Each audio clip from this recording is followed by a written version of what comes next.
ఓం శ్రీ గణేశాయ నమః. శ్రీ గురుభ్యో నమః. శ్రీమాత్రే నమః. శ్రీమద్ భగవద్గీత 5th చాప్టర్ కర్మ సన్యాస యోగః. అర్జున ఉవాచ సన్యాసం కర్మణాం కృష్ణ పునర్యోగం చ శంససి యచ్ఛేయ యతరారేకం తన్మే బ్రూహి సునిశ్చితం.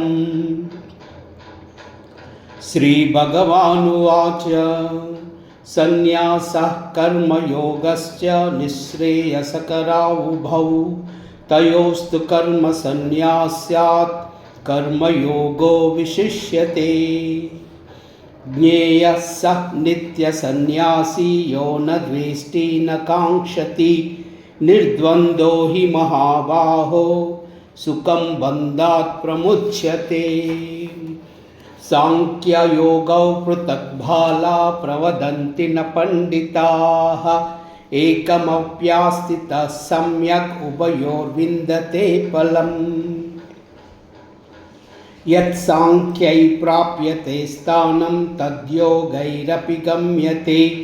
ఏకం సాంఖ్యం చ యోగం చ యః పశ్యతి స పశ్యతి. సన్యాసస్తు మహాబాహో దుఃఖమాప్తుమయో గతః యోగయుక్తో మునిర్బ్రహ్మ న చిరేనాధిగచ్చతి. యోగయుక్తో విశుద్ధాత్మా విజితాత్మా జితేంద్రియః సర్వభూతాత్మభూతాత్మా కుర్వన్నపి న లిప్యతే. నైవ కించిత్ కరోమీతి యుక్తో మన్యేత తత్వవిత్.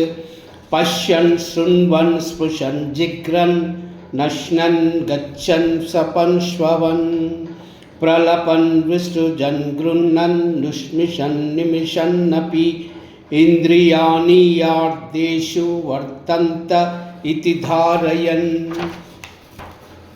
బ్రహ్మణాధ్యాయ కర్మాణి సంగం త్వక్తా కరోతి యః లిప్యతే న స పాపేన పద్మపత్రమివాంబసా. కాయేన మనసా బుద్ధ్యా కేవలైర్ ఇంద్రియైరపి యోగినః కర్మ కుర్వంతి సంగం త్యక్త్వాత్మశుద్ధయే.